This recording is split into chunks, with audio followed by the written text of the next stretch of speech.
So in physics, we use arts integration to help us model these mathematical concepts. So one of the things is that with all of the variables and all of the different components, we need things that are more concrete to help us actually with the math. So we've done a lot of different graphic design projects as well as visual arts projects incorporating the elements of art to help us model that math.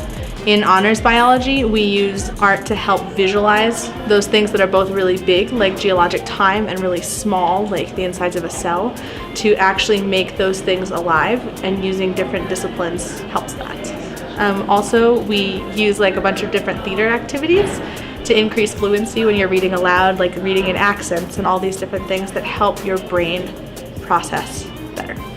So, I teach geography, and part of geography is cartography, the making and creation of maps. And so you have to be artistic if you are going to draw maps. Not only do you have to come up with their correct shape, but you also need to use art in the key and the legend as well. So one of the ways that we integrate arts here, make maps. So our kids are repurposing old books and they're making field guides. So a field guide is literally step-by-step instructions on how to do something. And inside their field guides, they are incorporating kind of a theme and an artistic element. So it's 3 constructions, mathematical constructions, step by step. Once their final's done, they get to incorporate into one piece of artwork, which they'll have 3 total, or they'll have one piece of artwork with 3 constructions incorporated into it. So the math and the art is held at equal value. In my 4th period civics class, they are working on an art project that has to do with the intersectionality of environmentalism, police violence, and immigration. In this class, we are creating art to highlight the issues that we see in our world around us and the issues that we've been impacted by.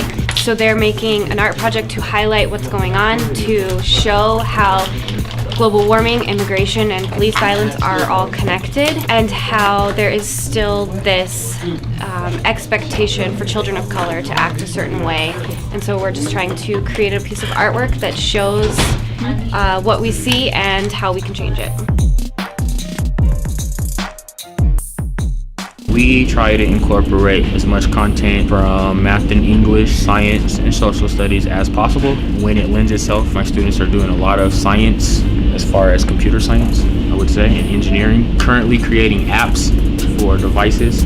They had to write a description and create the look and feel for the app, and right now they're adding scripting language to make it function. So there's a lot of components in there. To me, there's no way that we can create art on a computer without integrating, just because the way computers work is math-based. Like whatever they do in, let's say, Adobe Illustrator is based on a coordinate grid. There's a Y and X axis that indicates to you where you're at on the page. So it's just things that are embedded in the software and in the subject that makes it integrated. Art is important because everybody has beauty on the inside, and the only way to see it is through their art. Having art in our school helps us express ourselves more freely, and I think if we have a community that lets us express ourselves, then we're more accepting to each other and who we are. Art is so important because it keeps students alive, and figuratively speaking, if we didn't have art, we'd be bored to death. Art is important to our school because everyone has an artist inside of them, and we just need to be in the right community to show that to other people.